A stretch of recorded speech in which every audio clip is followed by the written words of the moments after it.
Hi, everyone, and welcome back to another show. My name is Tyler, and I'm here with Matt, the founder of ORATS. ORATS is an options analytics platform built on top of over 15 years of historical options data.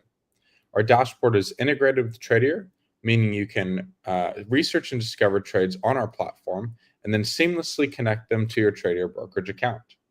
Today on the show, we're going to show our latest beta dashboard and discuss how to reduce overfitting and path dependency in backtesting.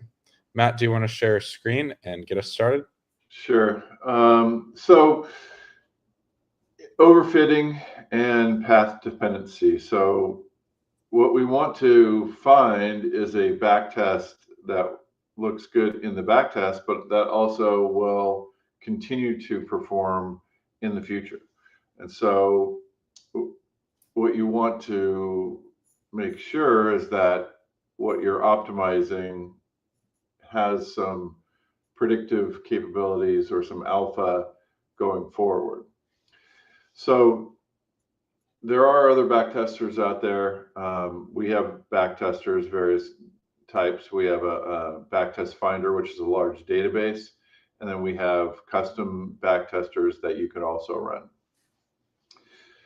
But the one that we're most excited about, and one that we think presents the best alpha, is using data that we've created over the years. Back when I was a market maker, we started, and we've created quite a few different indicators that we've talked about on this show before, but we'll talk about a little bit more, especially when we see some of these strategies identifying certain indicators. So what I'm doing is I'm looking for backtests that are in the market a fair amount of the time and have some variability that's not just the variability of the stock. So, close to, correlation, high correlation. We want to kind of not so correlated, but we want these movements in the back test, enough movement so we could apply indicators that hopefully are driving these movements. And then we could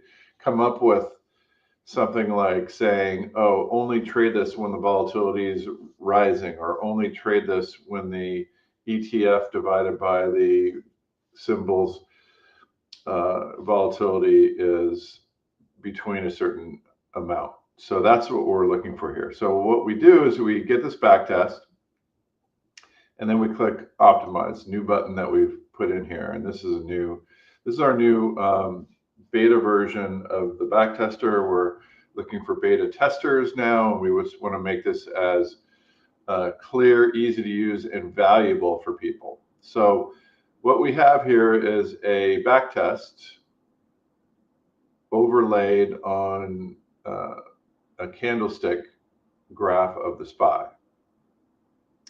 So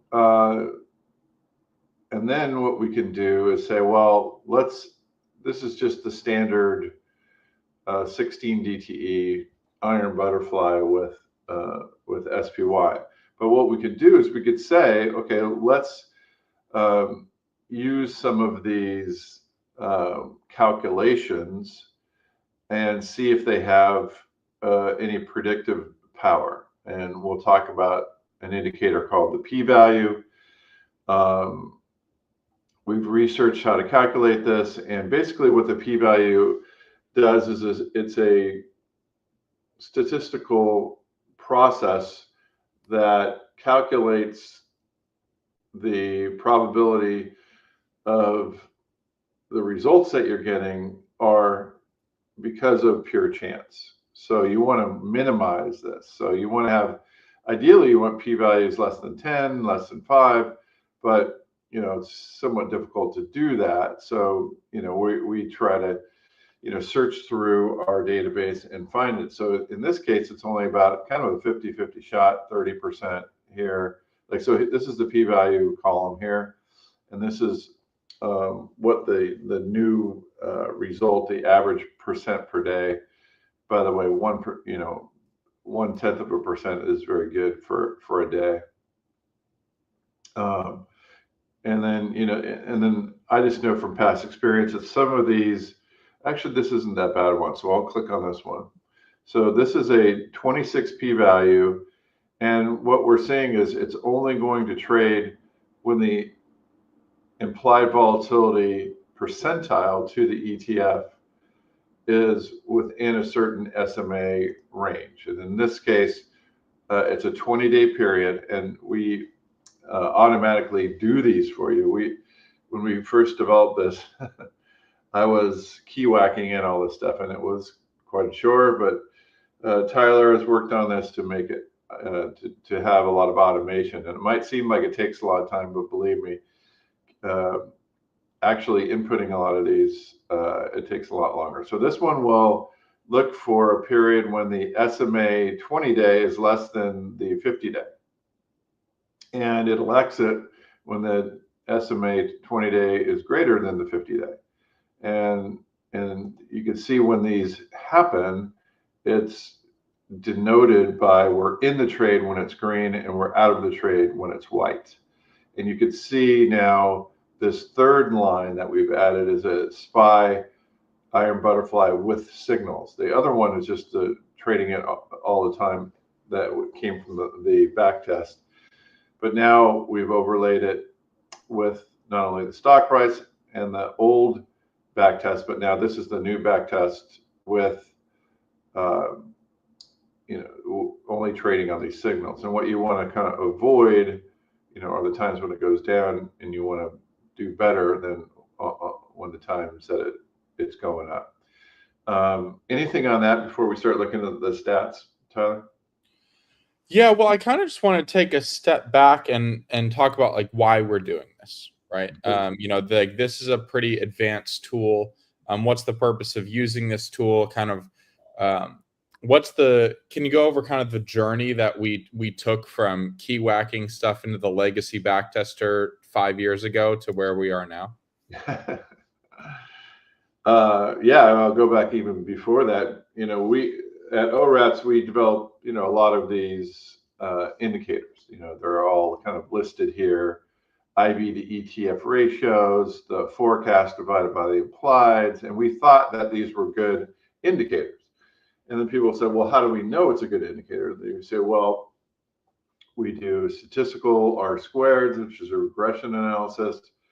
And then they go, well, how do I know if it'll work in my trading? Then we say, well, let's simulate what you would do trading and use these indicators to help you get in and get out at only certain times. And so we did that when we came up with a backtester.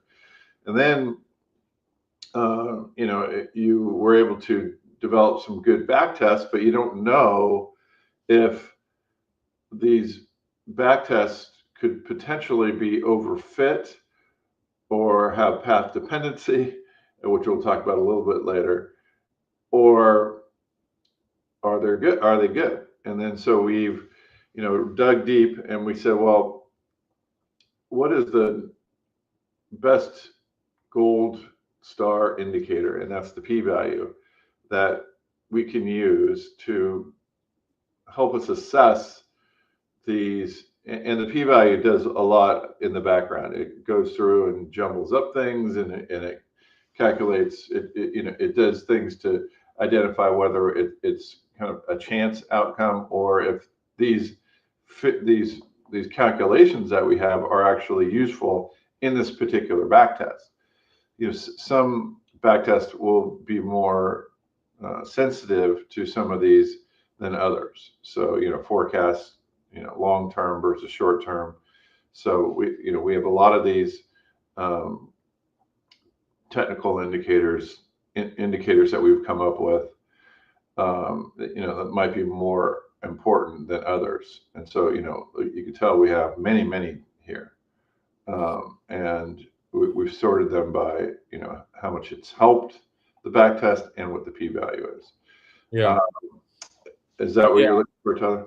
Yeah, that was a good overview. I mean, at the end of the day, the goal is to have a strategy that you can trust in the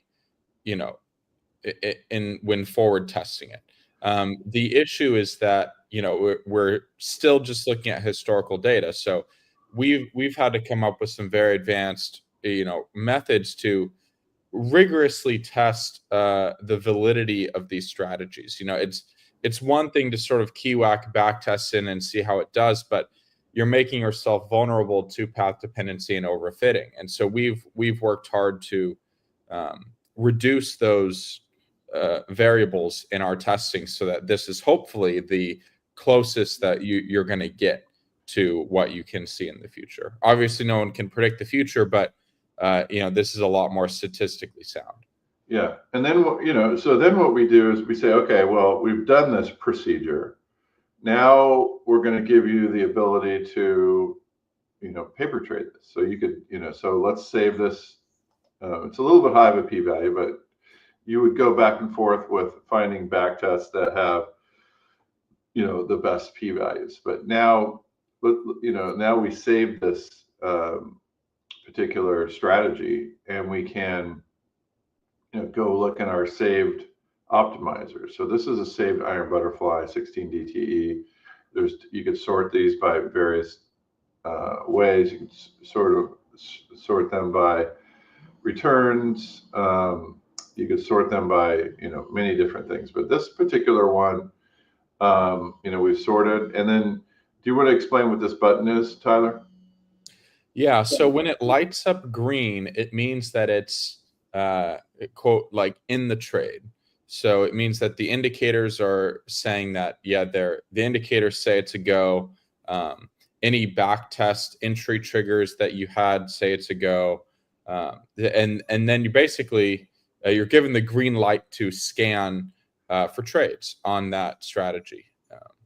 And then you can click it and it'll take you to the option scanner, fill in all the information that was in the back test, sort of the DTE, the strike deltas and stuff like that.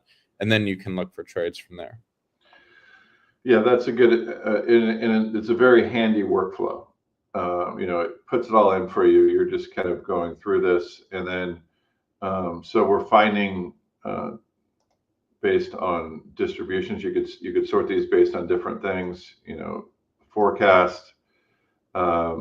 We like to get rid of any outlier S percentages. I would say like 1% or 2%, but these are only 1/10%. So what that is saying is that the SMV is very close to the SMV is very close to what's in the market, the mid market right here. So a lot of these trades are good trades, and this isn't sorting by the best fit one. You want something around 16 days. So what you might do is you might say, okay, well, I'm going to paper trade this. So, my assumption is I could get filled, or you could have a paper trade. The paper trader has a kind of an assumption of fill that has some randomness to it. Or you could just say, well, this, here's the market. I want to force this trade in. And then I also I could say things about this later on. We can put notes, but we'll talk about that a little bit later. So anyway, that goes in the market, that's filled. And then you could set any exits based on, where the exit might be or whatnot. So that now is tracking that particular trade, and you can essentially forward test the back tested optimized strategy that you had with that forward test. Anything on that, Ted? Yeah, I mean that's the full process. Where our goal at ORATS is to make that process for our users the easiest as possible, the most seamless and fastest as possible. So, I mean we're definitely making a lot of strides in that direction. It's great to see this sort of coming full circle. From backtesting, and the backtest finder has 339 million backtests now. So. That's over 100 symbols, 15 strategies for each symbol. I mean, very likely you can find something in there, something useful in there. Right. And then, there are many different strategies that you could look at, short put spread, short strangle. And then, again, you want to find strategies that look like, they're in the market a fair amount, and we can identify, try to find try to find indicators that improve these. So I could say, again, I could just go in and optimize this. And then, like I said, it takes a second to calculate these. We do a lot of these calculations locally as you're pulling it up. So you might hear my computer in the background. Yeah, so we're testing the short, medium, and long-term simple moving average in both directions. So comparing like the 10-day to the 20-day, less than or greater than, the 20-day to the 50-day, less than or greater than.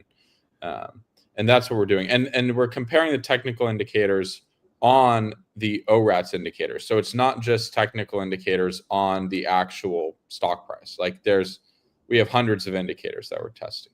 Right. So this one, 43 isn't that good. So, you would just move on after that. And then you start to see, okay, I could see what back tests might be better or worse for finding these. So I like to be in the market more.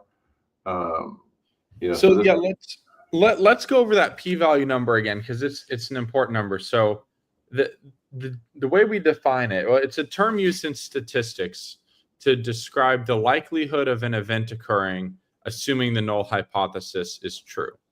So in this case, our null hypothesis is that the indicator just has a completely random effect on the backtest, right? Like if you're adding an indicator, it's just completely random if it improves it or does not. So when the p-value is less than, let's say the p-value is 0.1, that means that it has a 10% chance of having a random effect on the backtest, which is good, because that means that 9 times out of 10, that's a really strong indicator that isn't random. So you want to look for a p-value that's lower than 0.1. Ideally, the lower the better, really. But again, it's hard. If it was this easy to time the market, then everyone would be doing it. So, and then you can use multiple indicators too. So, sometimes that helps to lower the p-value, but the p-value has its own way to like, it's not just going to automatically improve because you have more indicators. It takes that into account, and it has to, everything needs to be truly additive in order for the p-value to go up. So in this case, we had a p-value, and it doesn't look like we're improving it right yet. You can sort by the p-value, Matt. If you click the column. Okay.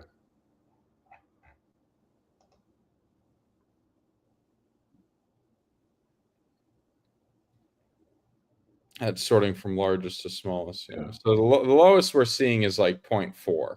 Yeah. So anyway, on this one, probably not. But I have some saved optimizers that have some decent p-values to them. Here's a 10% one. Here's a 1% one for XLE. So that's essentially like there's a 1% chance that indicator has a random effect on the backtest to achieve that average percent per day. So I mean, that's pretty good. Yeah. So some are high, but I still put them in there because they have decent looks to them. I'm just kind of scrolling down and looking at these. Here's another one, DJX, but that's not. I was trying to look for one that's in the market right now that's really low. But I don't see. So the lowest one in the market, there's a 0.9 for solar.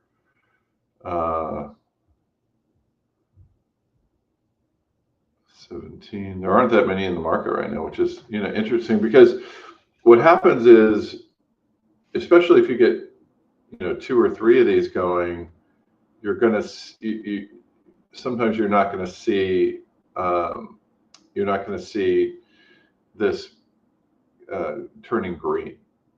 So what we see here with this one, one of the things I wanted to show you, Tyler, is we haven't talked about this yet, is the original test.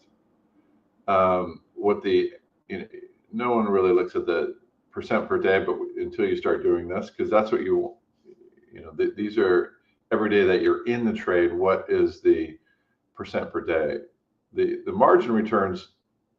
You're only in the market half the time, but your returns are still higher than the original. So that's good. And then so we try to make it easy, like the green are better than the original. So that's what all these. In this case, how this did in a bullish market was worse. We only made 3%, whereas before it made 6%. But it's better over the last 5 years, better over the last year, and so these we put these calculations in to help you look at how the new one compares to the old one.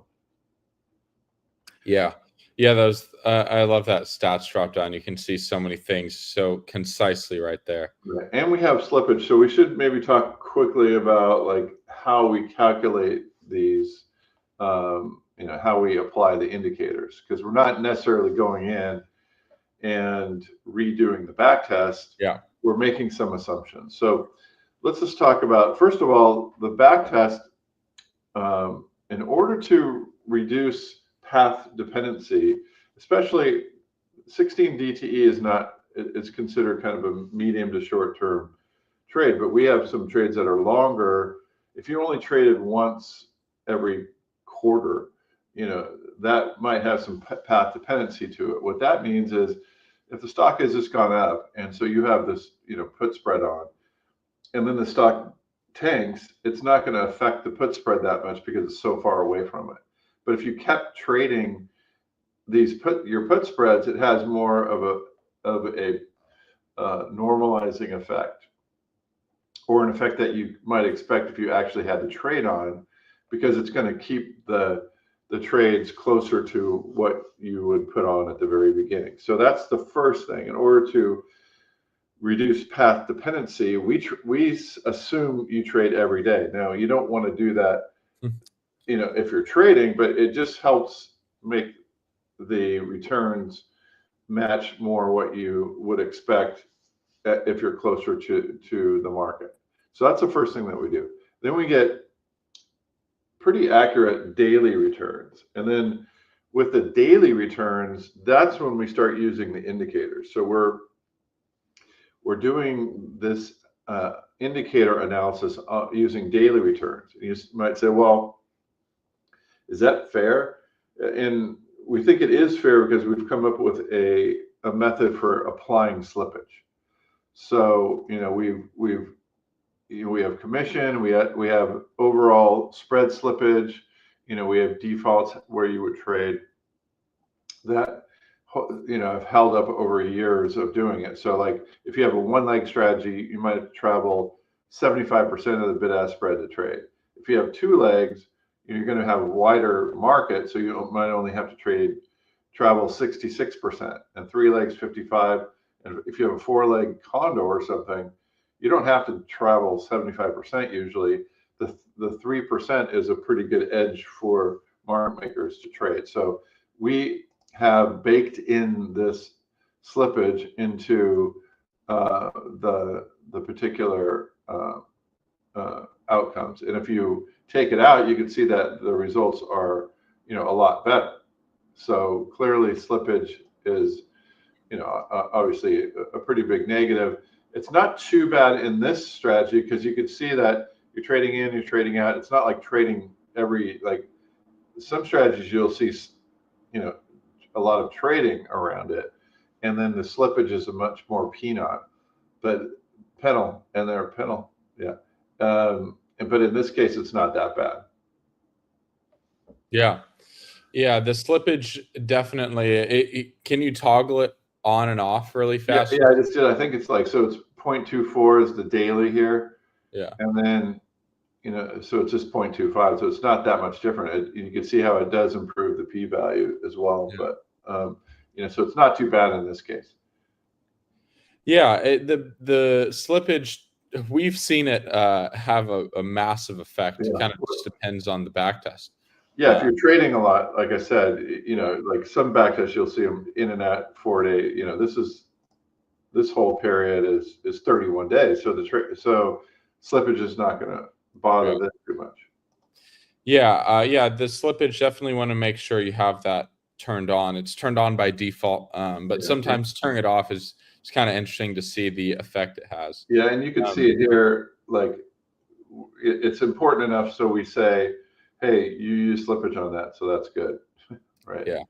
Yeah. So all these things that we've thought very carefully about how we do. I mean, we've been working on this for a lot of months. So we've thought very carefully about how to make this the most statistically robust implementation of backtesting. And it's magnitudes better than just key whacking in. So we're excited for you guys to use this approach. And we're excited for the whole thing to sort of come together, the end-to-end strategy development with paper trading. So our goal is to just make that a lot more seamless and a lot faster for you guys. We're going to be releasing some curated strategies to go along with the beta, so you guys will be able to sort of hop into some really good quality optimized backtests almost immediately. And yeah, I mean that's the new tools. See, we're probably going to spend a few episodes diving into various things on this because there's a lot to go over. But yeah, thanks for the overview, Matt. Yeah, I mean, thanks for all the effort in making this. This is quite an effort. This is where I wanted to get to, when we started ORATs, or actually, that's not true. What happened was I really wanted just to have really good data that you could use to trade with, but then people kind of demanded, well, I want to back test it before I put it in. And then after that, we said, well, we just, kept the progression going until, this is really the progression of the whole thing that we've done. And we've started with having awesome data and it's starting to be shown off here, because that's the hardest thing. You can make back testers, but it's really hard to have the good data to have the alpha in it in order to get the p-values up so you can be confident to actually make money trading. Right, that's the secret sauce, the indicators. Auto is also getting a lot of improvements. So Matt, if you go and click the Ask Auto button. Yeah, and I also just wanted to show that we also have, a trade journal where you're going to be able to kind of monitor, the strategies that you've tested and all that. So this is all helping with, with that kind of review process. Once you get these, get these back tests going, this is a further test to get further confident in there. And then, you could ask ORATs, like, what's the SPY current implied, price and wolatility. And it now, Auto on our site is very good at talking about our offering and where to get the data and what we do.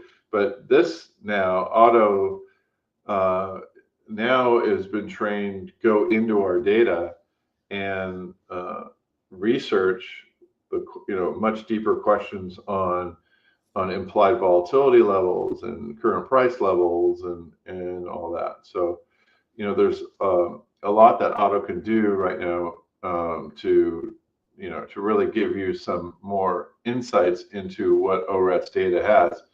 And you could ask it some pretty crazy questions, and it goes off and it goes through all our databases, and then comes back and lets you know. It's a little slow right now. I'm not sure.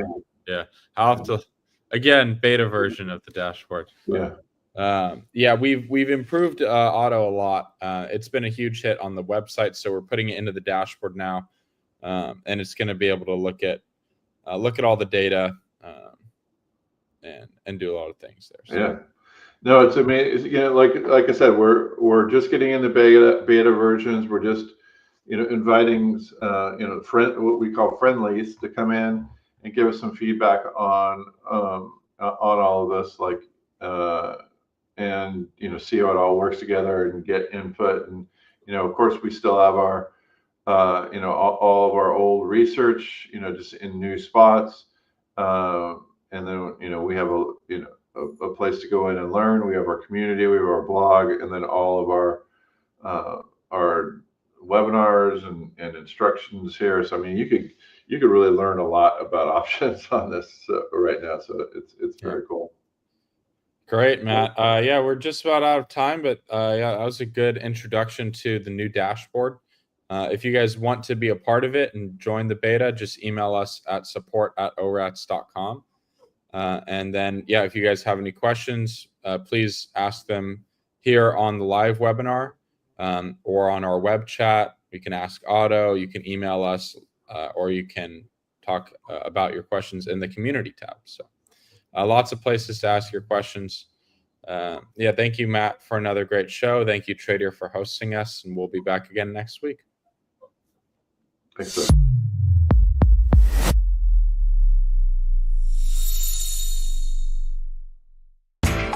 You know how the financial world goes. Here comes the buzzkill.